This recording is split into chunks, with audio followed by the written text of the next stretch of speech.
अस्सलाम वालेकुम, welcome back. हम आज एक और टॉपिक कवर करने वाले हैं फर्स्ट ईयर केमिस्ट्री। और ये जो टॉपिक है वो आपको सभी सिलेबस में मिलेगा, ये सिंध बोर्ड में भी यही है और जो फेडरल का है या दूसरे जो सिलेबस हैं उनमें ये टॉपिक पाया जाता है। ठीक है, चलिए स्टार्ट करते हैं डिस्कवरी ऑफ न्यूट्रॉन की। और शुरू करने से पहले सब्सक्राइब का लाजमी होगा। चलिए स्टार्ट लेते हैं कि इलेक्ट्रॉन और प्रोटॉन जो था वो डिस्कवर हो चुका था कब? 1886 तक। ठीक है, अब 1895 तक प्रॉपर्टीज भी डिस्कवर हो चुकी थी। हमने जो पिछली प्रॉपर्टीज पढ़ी जिसमें जे थॉमसन और जे पेरेंट ने काम किया था। ठीक है, उसके बाद आते हैं कि डिस्कवरी ऑफ न्यूट्रॉन का ताज कौन से साइंटिस्ट पे जाता है, तो वो है जेम्स चैडविक। अब जेम्स चैडविक जो है वो बहुत ही अच्छे साइंटिस्ट थे जिन्होंने रेडियो एक्टिविटी पे काम किया। और रेडियो एक्टिविटी कौन सी? दो किस्म की होती है। एक होती है आपकी जिसे हम कहते हैं नेचुरल रेडियो एक्टिविटी और दूसरी होती है आर्टिफिशियल रेडियो एक्टिविटी। ठीक है, तो जो रेडियो एक्टिविटी है उसका जो फादर है वो कहते हैं हेनरी बैकरल को। हेनरी बैकरल साइंटिस्ट था जिन्होंने रेडियो एक्टिविटी डिस्कवर की थी और पे काम किया था। उसके बाद पेरी क्यूरी और मैरी क्यूरी दो मियां बीवी थे, उन्होंने भी रेडियो एक्टिविटी पे बहुत काम किया जिसमें नोबेल प्राइज जो है वो साइंटिस्ट को मिला। चलिए डिस्कस करते हैं कि न्यूट्रॉन किस तरह से डिस्कवर हुआ। अब न्यूट्रॉन डिस्कवर उसमें जो एक्सपेरिमेंट किया गया इसमें अल्फा पार्टिकल यूज किए गए। कौन से पार्टिकल? Alpha particle. अब अल्फा पार्टिकल क्या है, पहले हम अल्फा पार्टिकल को देखिए। फॉर एग्जांपल हमारे पास ये हीलियम का एटम है। किसका एटम है? हीलियम का। अब हीलियम जो है, हीलियम में कितने इलेक्ट्रॉन होते हैं? 2 इलेक्ट्रॉन होते हैं। अब 2 इलेक्ट्रॉन और 2 प्रोटॉन 2 न्यूट्रॉन, यानी एटॉमिक नंबर इसका होता है 2 और एटॉमिक मास होता है इसका 4। याद है बात क्लियर है? अब जब हम इस एटम के, हीलियम एटम के इलेक्ट्रॉन रिमूव कर दें, निकाल दें, इलेक्ट्रॉन जब रिमूव कर देंगे तो इस पे चार्ज आएगी +2। ठीक है, अब हमारे पास क्या आ गया? न्यूक्लियस आ गया। इलेक्ट्रॉन इसमें मौजूद नहीं है, इलेक्ट्रॉन हमने क्या कर दिए? निकाल दिए। अब इस किस्म का जो एटम, इस किस्म का जो आयन होता है इसको हम कहते हैं हीलियम न्यूक्लाई। क्या कहते हैं? Helium nuclei. अब हीलियम न्यूक्लाई क्या है? हीलियम नहीं है, हीलियम न्यूक्लाई है और इसी को हम नाम देते हैं हीलियम न्यूक्लाई। इसी को हम कहते हैं अल्फा पार्टिकल। ठीक है, तो अल्फा पार्टिकल क्या है? Alpha particle is known as helium nuclei, जिसको हम हीलियम न्यूक्लाई भी कहते हैं। इसको हम इस तरह से भी लिखते हैं, इसको हम इस तरह से भी लिखते हैं, तो तीनों तरह से लिखते हैं। और इसकी जो सिंबल है वो है ये अल्फा यहां। ठीक है, तो उम्मीद है कि अल्फा पार्टिकल समझ आया होगा। अल्फा पार्टिकल किसे कहते हैं? Helium nuclei. अब हीलियम न्यूक्लाई जब हम क्या करते हैं, हमने लिया बेरिलियम का एटम। ठीक है, बेरिलियम का एटम अगर हम देखते हैं तो बेरिलियम में 4 एटॉमिक नंबर, 9 एटॉमिक मास। ठीक है, अब इस पर अगर हम अल्फा पार्टिकल्स, जिसको हम कहेंगे हीलियम न्यूक्लाई, इसमें इलेक्ट्रॉन का हम कॉन्सेप्ट नहीं लेते, पीछे हम पढ़ के आए। ठीक है, इसको अगर हम बम्बार्ड करते हैं, जब इस पे हम बम्बार्ड करेंगे तो क्या होगा? एक रिएक्शन होगा जिसको हम कहते हैं nuclear reaction.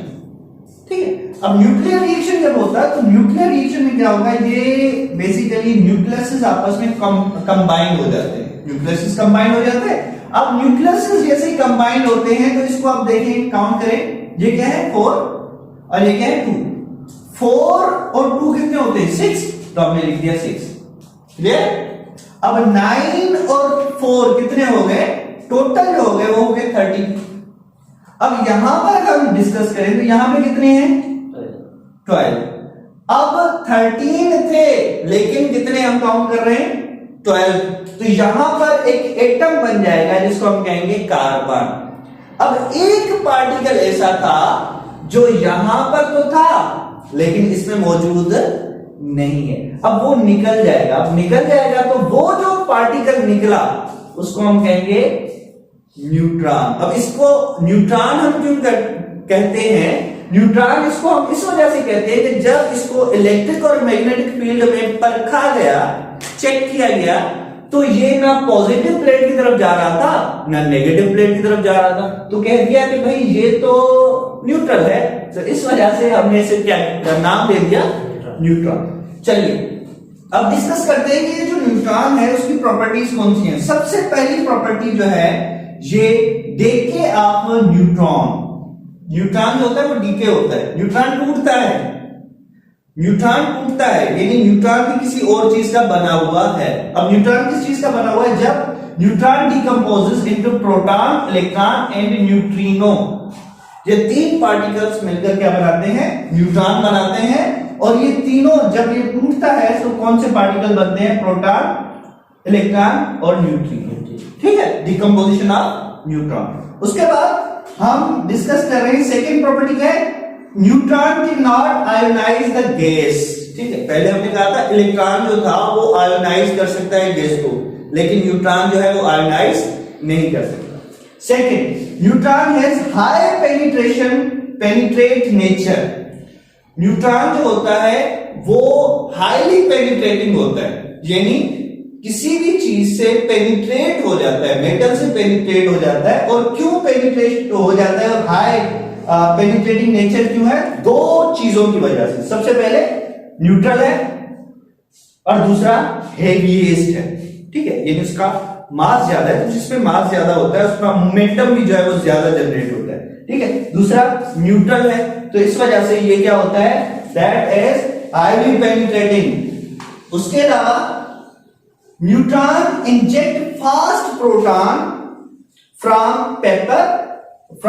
Water, paper, paraffin and cellulose. अब न्यूट्रॉन फास्ट प्रोटॉन दो किस्म के होते हैं, एक स्लो प्रोटॉन होता है, एक फास्ट प्रोटॉन होता है। इसको हम डिस्कस नहीं करेंगे, लेकिन आपकी माइंड में ये चीज होनी चाहिए कि दो किस्म के प्रोटॉन होते हैं, एक स्लो प्रोटॉन होता है, एक फास्ट प्रोटॉन होता है। ठीक है, इसको हम किसी और वीडियो में डिस्कस करेंगे।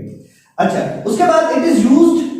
अब न्यूट्रॉन जो होता है, ये जो न्यूट्रॉन पार्टिकल्स होते हैं, ये बेसिकली यूज किए जाते हैं कैंसर की ट्रीटमेंट के लिए। ठीक, उसके अलावा मास ऑफ न्यूट्रॉन, अगर मास को हम कंपेयर करेंगे तो मास जो है 1.675 into 10⁻⁻27 kg। अगर इसको हम एटॉमिक यूनिट में मेजर करेंगे तो वह है 1.0087 AMU, एटॉमिक मास यूनिट। ठीक है, ये बेसिकली भारी है, किससे भारी है, प्रोटॉन से भारी है और इलेक्ट्रॉन से भारी है। अब इलेक्ट्रॉन से कितना भारी है, 1839 टाइम इलेक्ट्रॉन से भारी है। So this is the discovery of neutron. और उसके बाद हमने किया डिस्कवरी ऑफ न्यूट्रॉन हो गई। डिस्कवरी ऑफ न्यूट्रॉन के बाद हमने एक्सपेरिमेंट किया कि किस तरह से न्यूट्रॉन डिस्कवर हुआ, और उसके बाद हमने प्रॉपर्टीज को डिस्कस किया।